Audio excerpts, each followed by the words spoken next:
फिर से जवाब में 125% टैरिफ यहां पर ट्रंप ने लगा दिया है। चीन ने अमेरिका पर टैरिफ बढ़ा दिया है। चीन ने अमेरिका पर 84% टैरिफ लगाया। डोनाल्ड ट्रंप ने चीन पर यह टैरिफ बढ़ाया है, बढ़ाकर 125% कर दिया। लगातार टैरिफ वॉर दोनों ही देशों के बीच में जारी। आज से ही ये लागू होगा। बाकी देशों के टैरिफ पर हालांकि चीन ने रोक लगा दी है। चीन ने अमेरिका पर टैरिफ बढ़ा दिया है। चीन ने अमेरिका पर 84% टैरिफ लगाया। चीन ने टैरिफ 34% से बढ़ाकर 84% किया। वहीं अमेरिका ने चीन पर 125% टैरिफ लगा दिया है। लगातार बढ़ोतरी टैरिफ में चीन ने अमेरिकी उत्पादों पर 84% का जवाबी टैरिफ लगा दिया है। वहीं अमेरिका ने इसको बढ़ाकर 125% कर दिया।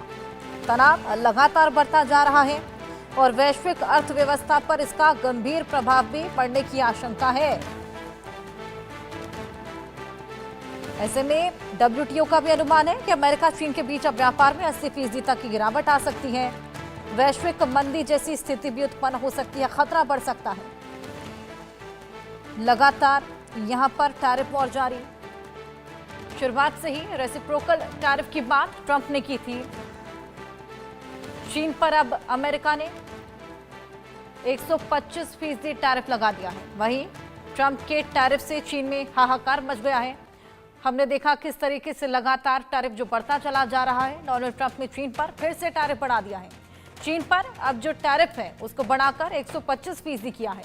चीन पर बड़ा टैरिफ तत्काल प्रभाव से लागू होगा। चीन के अलावा बाकी देशों के टैरिफ पर हालांकि रोक लगा दी गई है। 75 से ज्यादा देश हैं जिन पर 90 दिनों की रोक है, यानी कि 90 दिनों तक यहां पर टैरिफ अभी नहीं लागू होगा।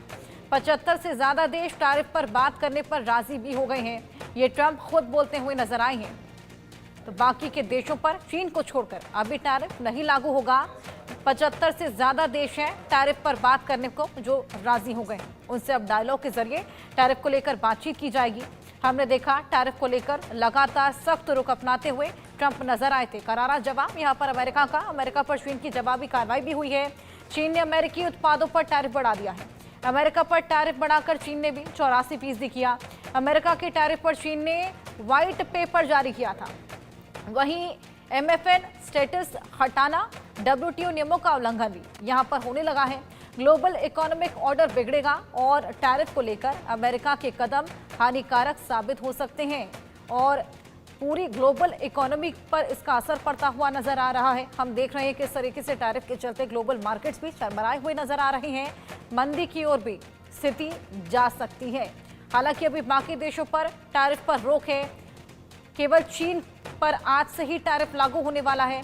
चीन ने भी 85% तक का टैरिफ बढ़ाया है। अमेरिका ने उसको 125% कर दिया। लगातार दोनों ही ओर से टैरिफ का वॉर लगातार जारी, जिसका असर चीन पर खास तौर पर देखने को मिल रहा है।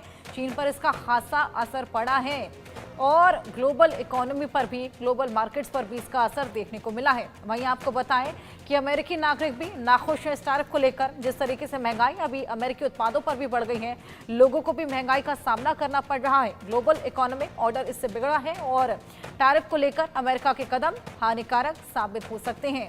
हालांकि बाकी के देशों पर फिलहाल टैरिफ पर रोक है। 90 दिन तक की रोक लगा दी गई है और डायलॉग की स्थिति अब उत्पन्न होगी। डायलॉग के जरिए अब टैरिफ को लेकर बातचीत भी की जाएगी। रेसिप्रोकल टैरिफ, जिसकी बात लगातार करते हुए नजर आए थे ट्रंप, और अब उसी को लागू किया है। 90 दिन तक की रोक बाकी के देशों पर, लेकिन चीन को बेहद बड़ा झटका। टैरिफ वॉर लगातार जारी।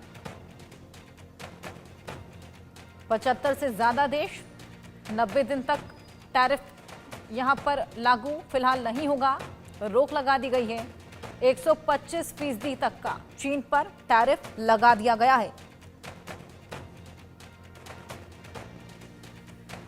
ग्लोबल इकोनॉमी का पर इसका खासा असर, ग्लोबल मार्केट्स पर असर देखने को मिल रहा है।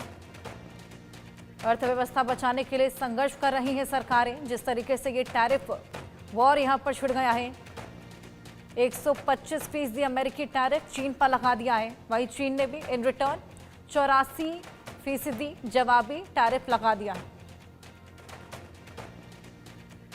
हमारे साथ आकाश जिंदल, अर्थशास्त्री और निपुण आलम बयान, विदेश मामलों की जानकार जुड़ गए हैं। आइए उनसे और जानकारी लेंगे।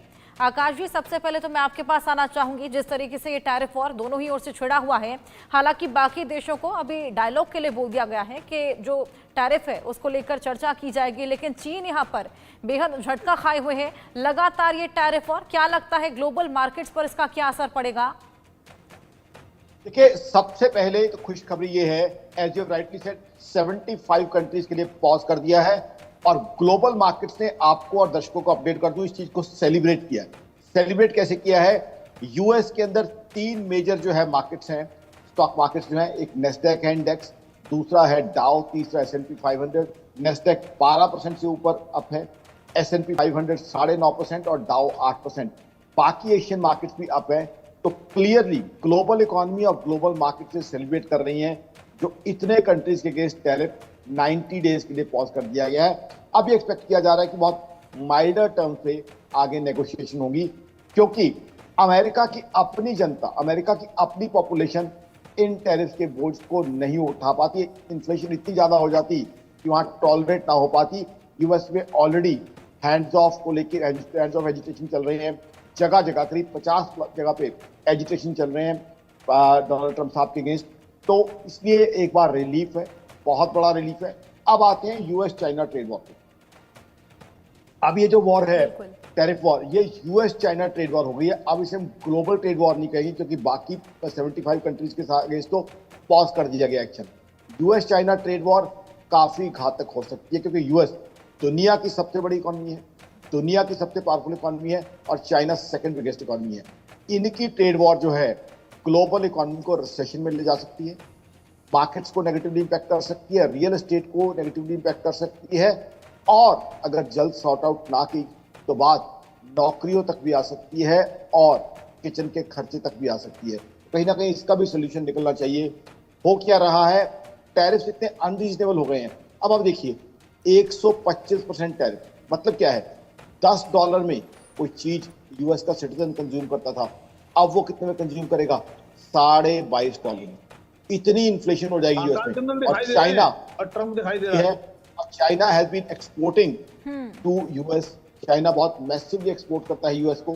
तो अब आप सोच लीजिए कितनी ज्यादा इन्फ्लेशन हो जाएगी। पहला इश्यू तो आया इन्फ्लेशन, दूसरा इंडस्ट्रियल प्रोडक्शन डिक्लाइन कर जाएगी, क्योंकि चाइना से बहुत सी ऐसी चीजें हैं जो रॉ मटेरियल है यूएस की इंडस्ट्री के लिए। तो यूएस की इंडस्ट्री के लिए जब कॉस्ट इतनी बढ़ जाएगी, आप सोचिए 125%, तो इंडस्ट्रियल प्रोडक्शन डाउन जाएगी, तीसरा कंजम्पशन डाउन जाएगी, चौथा टैक्स कलेक्शन और जीडीपी ग्रोथ भी डाउन जाएगी। तो यूएस के लिए ये जो स्लो डाउन चल रहा था, वो स्लो डाउन जो है that can very well get converted into recession. US, लोगों को लगता है दुनिया की सबसे पावरफुल इकोनॉमी, सबसे बड़ी इकोनॉमी, बिल्कुल सही है, लेकिन ये इकोनॉमी इस समय कामयाब इकोनॉमी नहीं है। रशिया यूक्रेन वॉर स्टार्ट होने के बाद 2 क्वार्टर तक यूएस की इकोनॉमी ने नेगेटिव जीडीपी ग्रोथ की।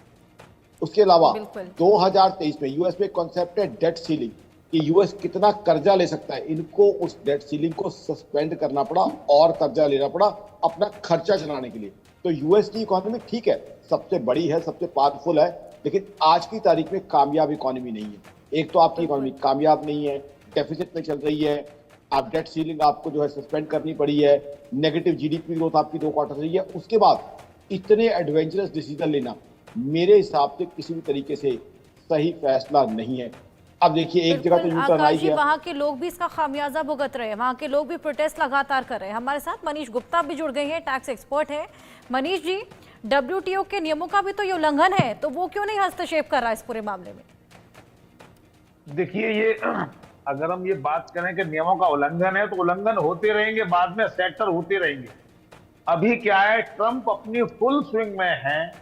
अभी उन्होंने जो अमेरिकी जनता को जो प्रॉमिस किया था, I will make the America great again, उस पर काम कर रहे हैं। उसमें उनके 2 टारगेट हैं। टारगेट नंबर 1 कि पहले अमेरिकन पब्लिक को कोई ऐसा बेनिफिट देना है जो पहले नहीं मिला, जैसे कोई टैक्स में छूट मिल जाए या चीजें सस्ती हो जाए।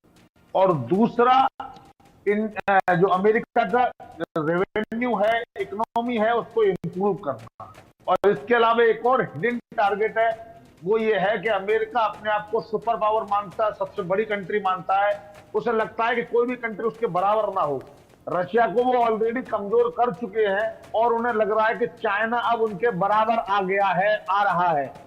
तो सामरिक दृष्टि से, जियोपॉलिटिकली, फाइनेंशियली, इकोनॉमिकली चीन लगभग यूएस के समकक्ष आता जा रहा है और कहीं कहीं यूएस से भी आगे है डेवलपमेंट में, फास्ट ग्रो में।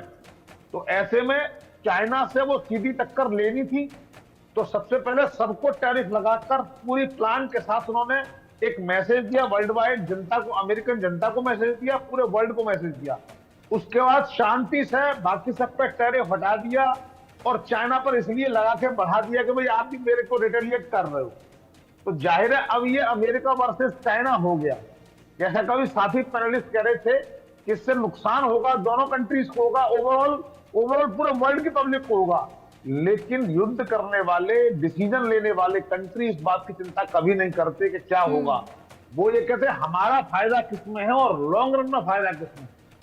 शॉर्ट टर्म में ये शेयर मार्केट क्रैश और मंदी की संभावना, ये सब पॉसिबल है, लेकिन लॉन्ग रन में अमेरिका का सीधा सीधा टारगेट चाइना को कंट्रोल करना है और उसके लिए एक ऐसे कंट्री की भी जरूरत है जो उसको चाइना का टक्कर दे सके, और वो है भारत। तो आज सही मायनों में जब 90 दिन का पॉज लग गया, सारे कंट्रीज को रिलैक्स मिल गया, चाइना पर रिटेलिएट तगड़ा हो रहा है, चाइना भी टक्कर दे रहा है, तो ऐसे में इंडिया के लिए एक बड़ी अपॉर्चुनिटी है इंपोर्ट करने में भी, एक्सपोर्ट करने में भी। यानी अगर जो चाइना अमेरिका को इंपोर्ट एक्सपोर्ट नहीं कर पाएगा तो वो सस्ता माल हमें देगा, और जो अमेरिका चाइना से नहीं ले पाएगा वो इंडिया सबको सप्लाई करेगा। तो सही मायनों में इसे कहते हैं ब्लेसिंग इन डिस्गाइज। ये एक ऐसा मौका है जहां चीन और अमेरिका के इस टैरिफ वॉर में भारत के दोनों हाथों में लड्डू हैं, प्रोवाइडेड वो इसका बेनिफिट ले पाए। ठीक जैसे यूक्रेन के मामले में इंडिया ने सस्ता ऑयल रूस से खरीद लिया, बिल्कुल इसी तरीके से अगर ये वॉर लंबा चलता है तो भारत की बल्ले बल्ले होना तय है। देखिए शॉर्ट टर्म में कई सारे आपको प्रॉब्लम दिखाई देंगे, पर इसको ऐसे समझिए कि सर्जरी हो रही है। और मजे की बात है भारत के लिए बेहद अच्छी अपॉर्चुनिटीज हो सकती हैं, बस बुझाना होगा। निपुण जी आपके पास में आऊंगी, क्या लगता है यूएस ये जो कर रहा है ये इकोनॉमी बचाने के लिए किया गया है वाकई, या फिर ये एक पॉलिटिकल गिमिक है? अच्छा, मैं अभी सुन रहा था अपने दोनों पूर्ववर्ती को, आकाश जी को, मनीष जी को, और देखिए मैं इस पूरे घटनाक्रम को 2-3 चीजें देख रहा हूं कि मैं कल डोनाल्ड ट्रंप के जो ट्विटर है, मतलब जो एक्स हैंडल उनका सोशल मीडिया का है, उसको मैं देख रहा था। 3 घंटे पहले डोनाल्ड ट्रंप एक पोस्ट करते हैं और कहते हैं कि that is the best time to the purchase the shares, आपका शेयर खरीदने का बहुत ही बेस्ट टाइम है। और जैसे 3 घंटे पहले उन्होंने बोला, उसके बाद ये घोषणा करते हैं कि मैं 70 देशों पे क्या करता हूँ, टैरिफ को कम करता हूँ और चीन पर 125% टैरिफ आपका इम्पोज करता हूँ। हुआ ये कि बहुत सारे अमेरिकन ने खूब अच्छा पैसा कमाया। कई लोगों के मैंने फिर देखा कि कहीं के ट्वीट्स आए, बहुत सारे आए कि हमने 50 करोड़ डॉलर कमा लिया, किसी ने कुछ। इसका मतलब सीधा सीधा ये था कि कहीं ना कहीं अमेरिका के जो डोनाल्ड ट्रंप हैं वो अपने लोगों को खुश करने के लिए, और देखिए क्या था कि आपका जब इतनी कमाई लोगों ने की और खुद वो पोस्ट कर रहे हैं कि आप परचेज कीजिए, तो मैं तो उसको एक नजरिए से ये देख रहा हूँ कि एक नजरिया ये है कि डोमेस्टिक पॉलिटिक्स में अपने आप को गेन करने का, अपने इम्पैक्ट को दिखाने का। दूसरा क्या है कि देखिए चीन के साथ ये सीधा सीधा जो भी मनीष जी बोल रहे थे, बिल्कुल सही बोल रहे थे कि जो चीन के साथ ही सीधा सीधा कॉन्फ्लिक्ट है पावर का, यानी कि पावर स्ट्रगल है। और अमेरिका ने 2 दिन पहले डोनाल्ड ट्रंप ने यह भी कहा कि मैं चाहता हूं कि चीन को इतना नुकसान पहुंचा दूं कि उनका जो डिफेंस बजट है वो कम हो जाए। और जब उनका डिफेंस बजट कम हो जाएगा तो वो जो ईरान का सपोर्ट करता है, वो जो रशिया का सपोर्ट करता है, वो ताइवान को हुड़की देता है, ये सारी चीजें उसकी क्या हो जाएगी, बंद हो जाएंगी। यानी कि मैं चाहता हूं कि चीन को इतना नुकसान पहुंच जाए। और बिल्कुल सही बात है, that is the golden opportunity for the India. 26% से टैरिफ घटकर आपका 10% हो गया, 90 डेज है। चीन का अब एक्सपोर्ट क्या होगा, आपका बाहर जाना बंद हो जाएगा अमेरिका। तो ये गुड टाइम है कि इंडियन गवर्नमेंट हमारी कंपनीज को क्या करे, काफी रिबेट दे, ताकि हमारे जो प्रोडक्ट है वो अमेरिका में जा जाए।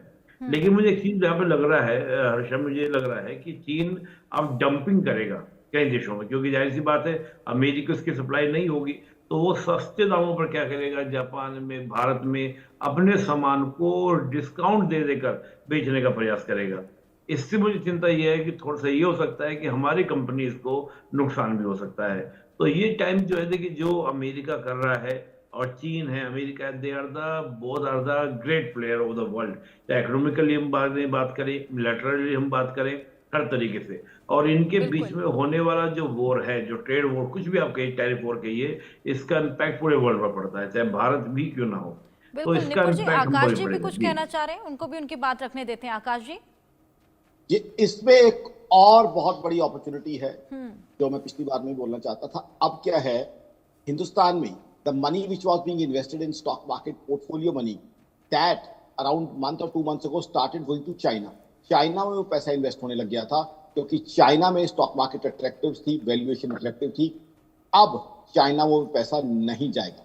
जिस तरह के टैरिफ वहां लग रहे हैं, वहां की इकोनॉमी बहुत कमजोर हो गई क्योंकि उनकी इकोनॉमी पूरी तरह एक्सपोर्ट ओरिएंटेड है। मेरी organisation Akash Inder dot in का मानना है हमारी इकोनॉमी डोमेस्टिक डिमांड पे चलती है 98%, जबकि चाइना पूरी तरह एक्सपोर्ट ओरिएंटेड है। तो अब क्या होगा, वो ग्लोबल पैसा हो। वैसे भी जब चाइना और यूएस के रिलेशन खराब है तो ग्लोबल मनी चाइना नहीं जाएगा, क्योंकि ग्लोबल मनी क्या है, प्राइमरीली यूएस मनी है या यूएस ड्रिवन मनी है।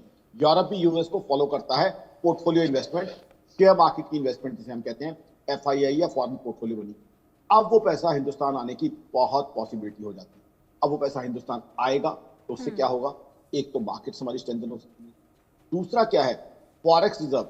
फॉरेक्स रिजर्व दर्शकों को बता दूं हमारे $700 बिलियन एक टाइम पे पहुंच गए थे, फिर थोड़ा डाउन आए, अब भी $658 बिलियन हमारे हो गए हैं।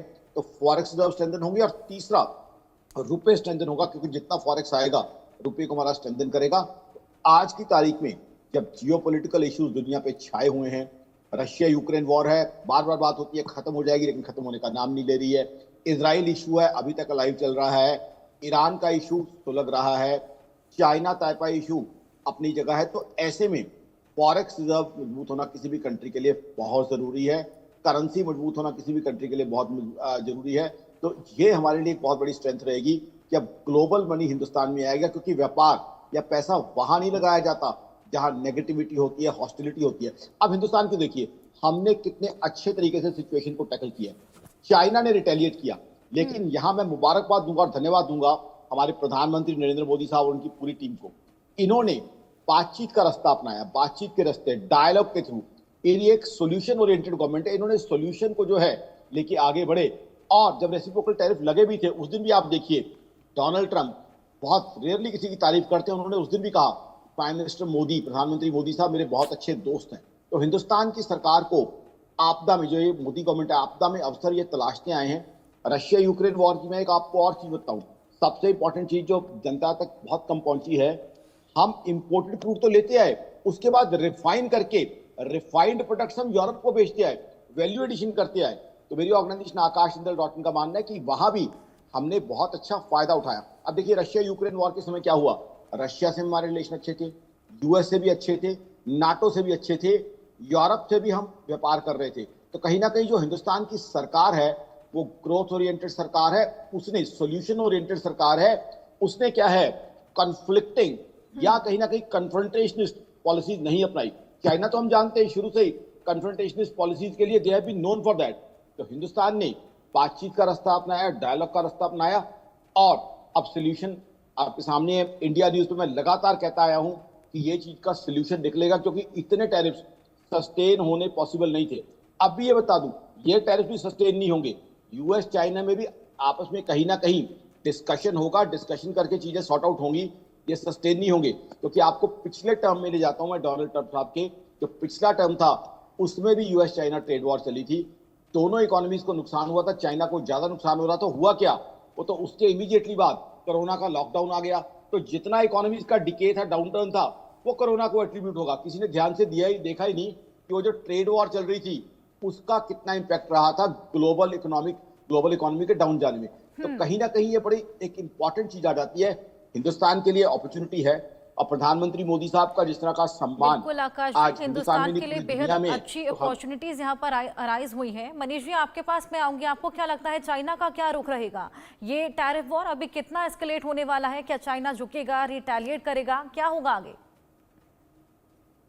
देखिए, ये टग ऑफ वार है। यानी रस्सा कसी चल रही है, दोनों एक दूसरे को खींच रहे हैं। अब मजे की बात यह है कि ट्रंप को देखते हैं तो ट्रंप के पास अभी पूरे 4-5 साल हैं आराम से, और उनकी जो एज है वो अब उन्हें कुछ भी लूज करने का टाइम नहीं देती। कहते नहीं कुछ नहीं, उन्होंने बहुत पैसा है उनके पास, बहुत सम्मान हो गया उनका, टॉप कंट्री के टॉप प्रेसिडेंट हो गए, कुछ नहीं होने वाला, वो झुकने वाले नहीं, नेचर भी नहीं है, एज भी नहीं। उसी तरीके से चीन को देखते हैं तो शी जिनपिंग है, वो भी अच्छी उम्र में है और वो तो लाइफ टाइम प्रेसिडेंट रहेंगे, तो उनके पास भी लूज करने के लिए कुछ नहीं। वो पिछले 15 साल से लगातार अपने कदम विश्व भर में बढ़ाए हुए हैं, तो वो